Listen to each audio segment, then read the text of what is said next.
Hi Kat Home! Welcome back to my channel at home at Eden. So magandang hapon sa inyong lahat. Sa ano kayo naroroon? Maraming salamat sa nanood ng mga video ko nung mga nakaraan. At ngayon mga Kat Home, magluluto ako ng pansit. Very special na pansit ito and my own ingredients. So different vegetable din. So abangan nyo ako mga Kat Home. See you later!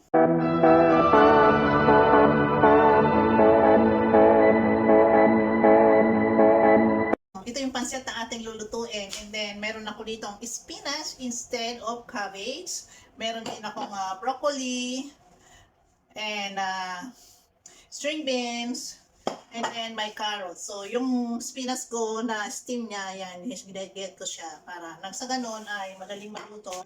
And then, meron din akong chicken. Ito ang chicken natin. So, pinakulang ko na siya kanina at lumambot. And then, nagkaroon tayo ng sabaw para mamaya magamit natin ang ating chicken. Sarap. And then sibuyas, bawang, of course. So yun ang hindi mawawala. So ngayon mga ka-Tom, samahan niyo ako. Kung hindi pa kayo nakapag-subscribe sa aking channel, please consider to subscribe mga ka-Tom. And medyo malamig ang panahon kaya nararapat lang na meron tayong pansit. Samahan niyo ako ka-Tom. Ito ang aming tanghalian. God bless. Mga ka-Tom, magigisa na tayo. And then syempre magano tayo ng mantika natin. Initin lang natin itong ating kawali. At lalagyan natin ng mantika. So medyo malamig ang panahon ngayon dahil spring na po dito sa amin. Starting with cold weather. So yan, kung makita nyo sa akin, super lamig. Ngayon is mag-11, mag-12 o'clock ng tanghali. So ito yung aming tanghalian. Kaya I prefer na magluto ako ng pansit. And then yung spinach na nabili namin kahapon sa market, so napakalaki niya. So ang mahal ng cabbage dito is $6. So hindi na ako bumili. Instead of cabbage, ito nang gagawin natin.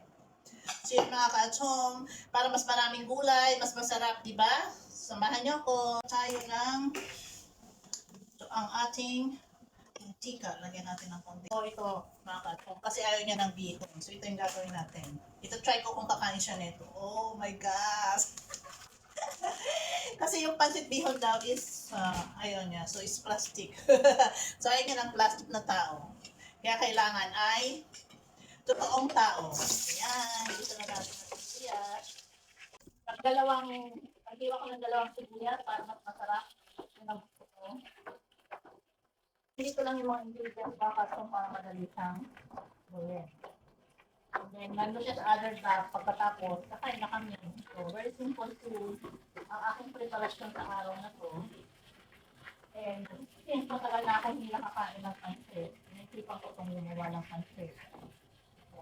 Meron na akong, ito yung bawang na ginisa ko. So, maraming bawang, mas masarap.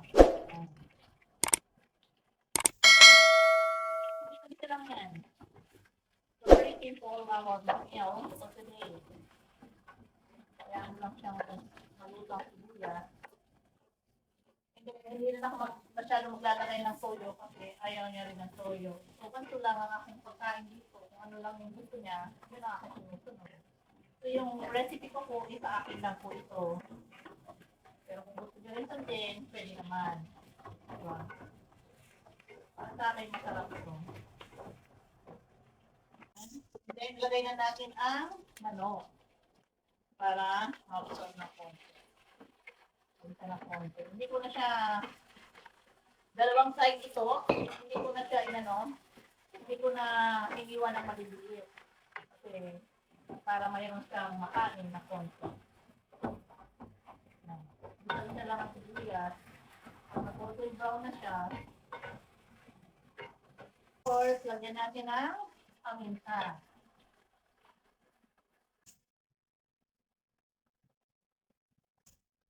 Lagyan natin ng paminta. Inita ko ang sibuyas, bawang, and then ang chicken. So, nilagyan ko na rin siya ng paminta. And then, lagyan mo lang ng asin para may lasa.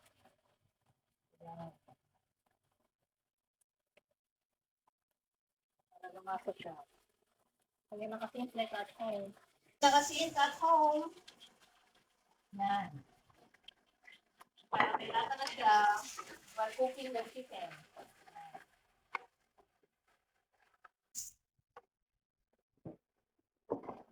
Lulutuin lang ng konti yung chicken na medyo may brown siya. Para masarap. At pwede na rin natin ilagay ang matigas na gulay. Yung matigas na part ng spinach. Para lang sa ganon ay maluto na rin siya. Yan.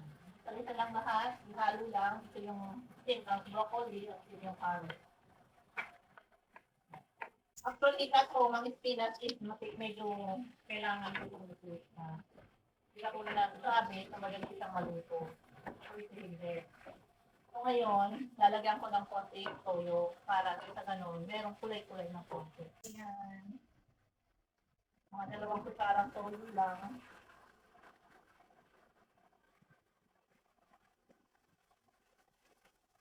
Ayan kaso medyo nag-amoy na ang ating pagkain, ang ating pizza. Kaya lang na natin ng konti. Kasi hindi siya mahilig sa medyo ilaw-ilaw ng pagkain. Ang gusto niya is medyo lutong-luto talaga. So ngayon, ilalagay ko na rin itong spinach na dahon para lang sa ganun sabay-sabay ko siya. At ganun din ang kanilang spring beans and then ang broccoli. Ito yung chicken stock. So, gawa natin ng chicken stock. Ilagay natin ng chicken stock. Yan, para may sabaw.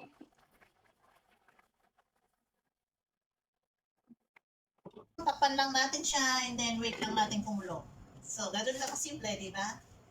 So, yan. Nilagay ko ng gulay, ng spinach, broccoli, string beans. Nilagay ko na siya and then tayo lang natin kumulo.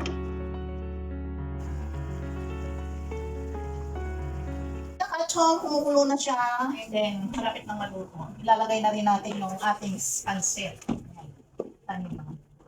Yung gulay niya, medyo maluto-luto na. So, diretso na natin siya. Hindi katulad ng pagkaraniwang pancit na hinihiwalay, pinakukula muna yung tubig. So, diretso na natin.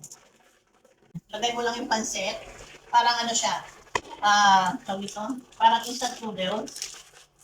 Kakaiba siya. 3 minutes lang to. So,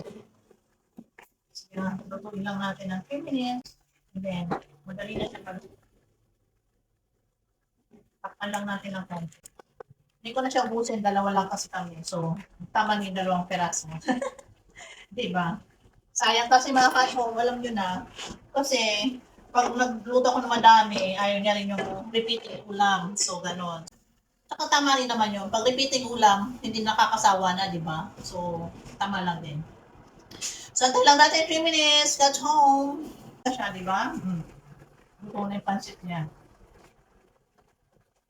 Alis lang sa mukhang karo. Yan. Sarap na.